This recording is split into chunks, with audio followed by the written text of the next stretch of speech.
Hello, my name is Shane Kerrigan, and I just want to do my story on myth creation and my myth.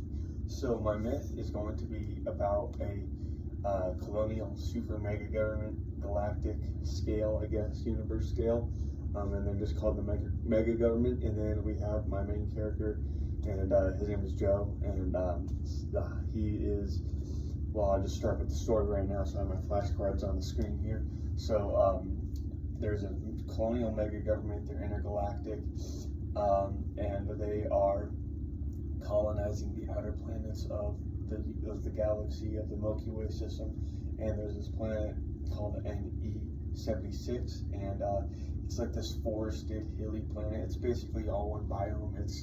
It's New England pretty much. So it's like basically just forest and woods and stuff. And so there's a colonial kind of landing force civilization on there. And so after a few years, this guy Joe, who is a settler for the government, this colonial super government, he eventually starts to become disillusioned with the government due to various reasons, because surveillance is normal. There's drones surveying them. They have to do mandatory reporting to the colonial government. It's not a very good situation. So he's just kind of there chilling in his home, the planet. And then so he's chilling there at home. Then there's a rebellion kind of forming on the outer rim of the solar colonization, and they're really kind of like Star Wars. They're just, I don't have a name, they're just a rebellion. But they come in these ships, these like sleek ships, and they're kind of covertly asking people when the colonial government's not there if they want to join their rebellion against the government. And so some people do. Joe, he initially does. He's like, I don't really want to do this anymore.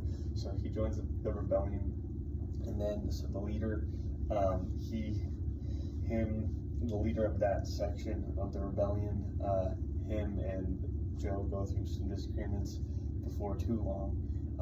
Because he's a pretty competent guy, he kind of rises through quickly, but he doesn't really like the way the rebellion conducts things. They're kind of authoritarian themselves. They silence people with violence, silence people they disagree with in their own organization with violence. They're just not very good people. They kill a lot of people. They're like terrorists, so he doesn't want to be a part of that.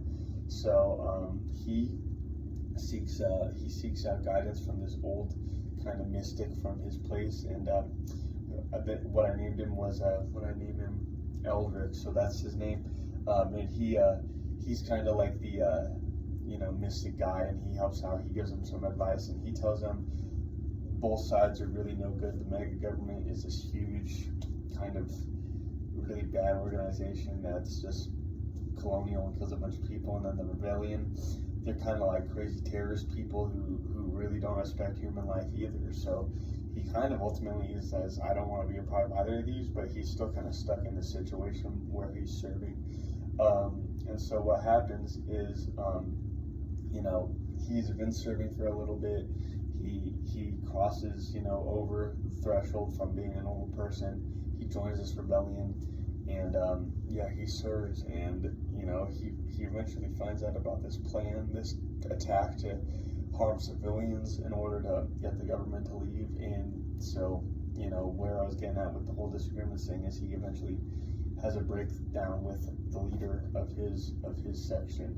And what happens is he after that argument, he almost gets detained. He goes back to where he was kind of staying, and then in the night he slips away.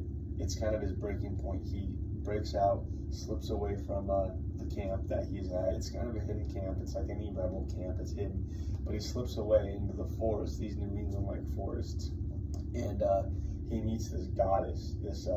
Her name is Laura, and she's like a healer. She's like this goddess character, because we're magic. Why can't we? We're in colonial mega governments. But she basically she takes care of him. She's kind of mysterious. She's not a human being, but she takes care of him.